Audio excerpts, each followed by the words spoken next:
It was a normal morning in a quiet Arkansas neighborhood until a 911 call shattered the calm. A voice on the other end whispered, "There's a child in that house. He's being starved. Locked up. Please send help." When police arrived, they expected a case of neglect.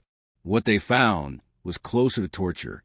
A 7-year-old boy locked inside a closet, bones showing through his skin, weighing less than a toddler. A seasoned officer later said, "He didn't look like a child. He looked like death wearing a child's face." The house looked ordinary. Nothing about it warned of the horror inside. But once inside, officers were hit with a stench. Mold, rot, something human. They found the closet, locked from the outside. The hinges rusted. The floor scratched, like someone had tried to claw their way out. When the door swung open, time froze. Curled in the corner was Bentley, 7 years old, barely breathing, his eyes sunken, his ribs counting themselves. There was no food, no light, just a bucket filled with urine and feces, a towel for a bed, and silence. He looked up and whispered, "Can I eat now?"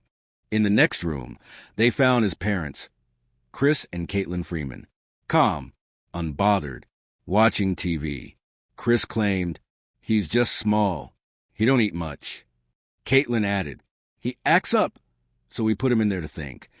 Officers later found ropes in the home, wrist burns on Bentley's arms, bruises in various stages of healing. A pediatrician would later describe it as a starvation camp inside a suburban home. Bentley weighed 28 pounds. That's what a healthy 2-year-old weighs. But he was 7 and had been slowly dying one locked day at a time. At the hospital, doctors made a chilling discovery. Bentley was not just malnourished. He was days away from death. His organs had begun to shut down. His body was cannibalizing itself for energy. But here's the twist. He never cried, never begged. He just laid there, quiet. When asked why, he said, "Crying made them mad. They'd make it darker." He'd learned not to ask for food, not to speak, not to hope. That silence, that trained silence, was the most terrifying detail of all. The community was stunned. But then came the real question. How did no one notice?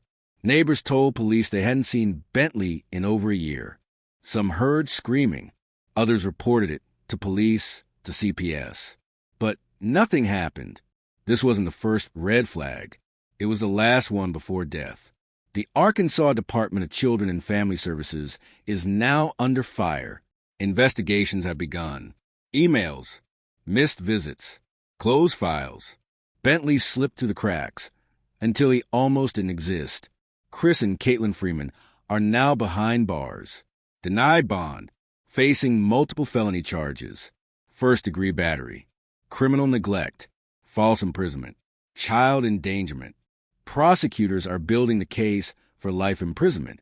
But this story isn't just about punishment. It's about survival. In foster care now, Bentley has begun to smile again. He eats 3 times a day, sleeps with a nightlight by choice. But the trauma lingers. He still asks if he can use the bathroom, still whispers when he speaks, still checks the corners for shadows. He was treated like less than human, but somehow he survived. Bentley's story is not just a tragedy. It's a warning. Evil doesn't always wear a mask. Sometimes it looks like your neighbors. Sometimes it lives in plain sight. And if no one speaks, no one helps. If you suspect a child is being abused, report it. Your voice might be the only one they'll never hear. For Bentley, it came just in time. But how many more are still waiting?